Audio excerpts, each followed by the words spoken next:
ಇದು ವೀಕ್ನೆಸ್ ಅನ್ನೋ ಪದನ ಡಿಕ್ಷನರಿಯಿಂದ ತೆಗ್ಬಿಡ್ಬೇಕು. ಯಾಕಂದ್ರೆ ಆ ಪದ ಕೇಳಿದ ತಕ್ಷಣ ವೀಕ್ನೆಸ್ ಚಿಕ್ಕ ವಯಸ್ಸಿಂದ ಎಷ್ಟು ಸತಿ ಕೇಳಿರ್ತೀವಿ, ಅಲ್ಲೆಲ್ಲ ಹೋಗ್ಬಿಡುತ್ತೆ ಎಮೋಷನ್ಸ್. ಏರಿಯಾ ಆಫ್ ಇಂಪ್ರೂವ್ಮೆಂಟ್ ಅಷ್ಟೆ. ಅವಾಗ ಏನಾಗುತ್ತೆ, ಹೋಪ್ ಬರುತ್ತೆ. ಓಕೆ, ನೀವು ಇಂಪ್ರೂವ್ ಆಗ್ಬೋದು.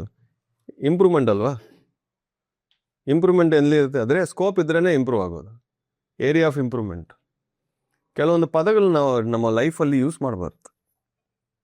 ಆ ಯಾವ ಪದಗಳು ಅಂದರೆ ಆ ಪದಗಳಿಂದ ತುಂಬ ನೋವು ಆಲ್ರೆಡಿ ಬಂದಿರುತ್ತೆ, ಅದು ಯೂಸ್ ಮಾಡಿದ್ರೇ ದೊಡ್ಡ ಪ್ರಾಬ್ಲಮ್ ಆಗುತ್ತೆ.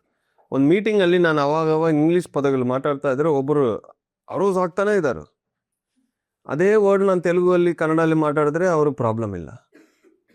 ಇದೊಂದು 2-3 ಮಾತುಗಳಲ್ಲಿ ನಾನು ಕ್ವಿಕ್ಕಾಗಿ ಅನಲೈಸ್ ಮಾಡಿದ್ದೀನಿ. ಓಕೆ, ಈ ಪದಗಳು ಅವ್ರ ಲೈಫನ್ನು ತುಂಬ ಡ್ಯಾಮೇಜ್ ಮಾಡಿದ್ರು. ತುಂಬ ಜನ ಅದು ಹೇಳಿ ಆ ಪದ ಬಂದ್ರೆ ಅದೇನು ಅಂತ ಅವ್ರಿಗೆ ಆ ಎಮೋಷನಲ್ ಅರೋಸಿಂಗ್ ಬರ್ತಾ ಇದೆ.